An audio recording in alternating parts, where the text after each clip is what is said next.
मित्रों, क्या अभिनेता अल्लू अर्जुन बहुत ही असंवेदनशील हैं? क्या उन्हें किसी दूसरे का दुख दर्द नहीं दिखाई देता है? क्या वो एक स्वार्थी व्यक्ति हैं? अब ये बातें मैं नहीं बोल रहा हूं, बल्कि ये बातें तेलंगाना राज्य के विधानसभा के अंदर बोली जा रही हैं। और बोलने वाले कोई और नहीं है बल्कि वहां के विधायक और खुद मुख्यमंत्री ही हैं।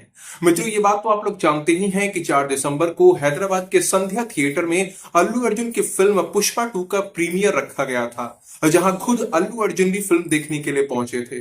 अब अल्लू अर्जुन के जाने से वहां भारी भीड़ जमा हो गई, जिस कारण भगदड़ मची, जिसमें एक महिला की मौत हो गई थी जबकि उसका बच्चा घायल हो गया था। जब ये बात अल्लू अर्जुन को पता चली तो उन्होंने माफी भी मांगी और उस मृतक महिला के परिवार को 25 लाख रुपए का कंपनसेशन देने की घोषणा भी की थी। फिर इसके बाद 13 दिसंबर के दिन हैदराबाद पुलिस द्वारा अल्लू अर्जुन को गिरफ्तार भी किया गया था।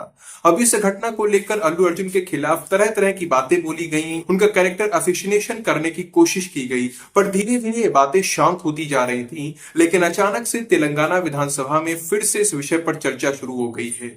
एआईएमआईएम पॉलिटिकल पार्टी के विधायक अकबरुद्दीन ओवैसी ने अल्लू अर्जुन पर बहुत ही घृणित आरोप लगाए हैं। उन्होंने अल्लू अर्जुन का नाम लिए बिना कहा कि भगदड़ के बाद भी वो पूरी फिल्म देखते रहे, और जब उन्हें महिला की मौत के बारे में बताया गया तो उन्होंने पलटकर मुस्कुराते हुए कहा कि अब तो फिल्म हिट होने वाली है। मुख्यमंत्री रेवंत रेड्डी ने बताया कि अल्लू अर्जुन को थिएटर तक आने की इजाजत नहीं थी, लेकिन वो बिना परमिशन के ही आ गए, और इतना ही नहीं, उन्होंने रोड शो भी निकाला। तो यहाँ पर ध्यान देने वाली बात यह है कि ये अकबरुद्दीन वही व्यक्ति है जिसने 2013 में 15 मिनट के लिए पुलिस हटा लेने वाली बात कही थी।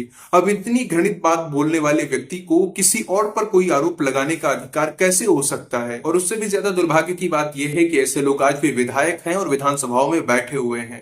वैसे मुख्यमंत्री और बाकी लोगों द्वारा ये जो आरोप लगाए गए हैं, इसके बाद अल्लू अर्जुन भी अपनी सफाई देने के लिए सामने आए। उन्होंने अपने घर पर एक प्रेस मीटिंग रखी जहां पर उन्होंने इन सभी आरोपों का खंडन किया। उन्होंने कहा कि मैं यहाँ किसी को या किसी राजनीतिक पार्टी को दोष देने के लिए नहीं आया हूं।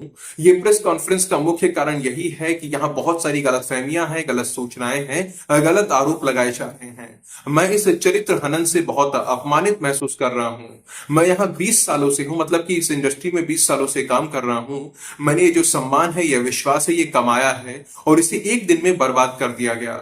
उन्होंने आगे कहा कि मैं कानून का पालन करता हूं।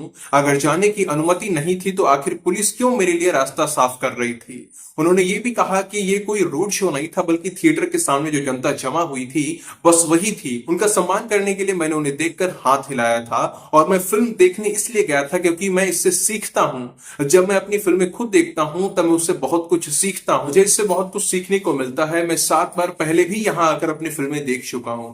बाकी जैसे ही मुझे भगदड़ के बारे में पता चला, मैं तुरंत वहां से चला गया। मैं हर पल पीड़ित परिवार के संपर्क में हूं, बच्चे की पल पल की खबर रख रहा हूं। मित्रों, अब ये तेलंगाना के मुख्यमंत्री सही बोल रहे हैं या अल्लू अर्जुन सही बोल रहे हैं, ये तो एक बहस का मुद्दा है। कई सारे तर्क वितर्क किए जा सकते हैं, लेकिन अगर हम तेलंगाना के मुख्यमंत्री की ही बात सच मान ले तो यहाँ हैदराबाद पुलिस के ऊपर काफी बड़े बड़े सवाल खड़े होते हैं कि आखिर शहर में इतना बड़ा आयोजन होने जा रहा था, एक जगह पर इतने सारे लोग जमा हो रहे थे, और ये सब पुलिस की इजाजत के बिना ही होता चला गया। एक एक्टर अपने आप ही वहां चला गया, लेकिन पुलिस कुछ नहीं कर पाई। तब तो इसमें अल्लू अर्जुन से ज्यादा हैदराबाद पुलिस ही दोषी नजर आती है। बाकी मित्र, मैं आप लोगों से जानना चाहूंगा कि आपके अनुसार इस पूरे विषय में किसे दोषी देखते हैं? आपके अनुसार ये गलती किसकी है, अल्लू अर्जुन की या फिर हैदराबाद पुलिस की? वैसे अल्लू अर्जुन की film Pushpa 2 super duper hit हो चुकी है।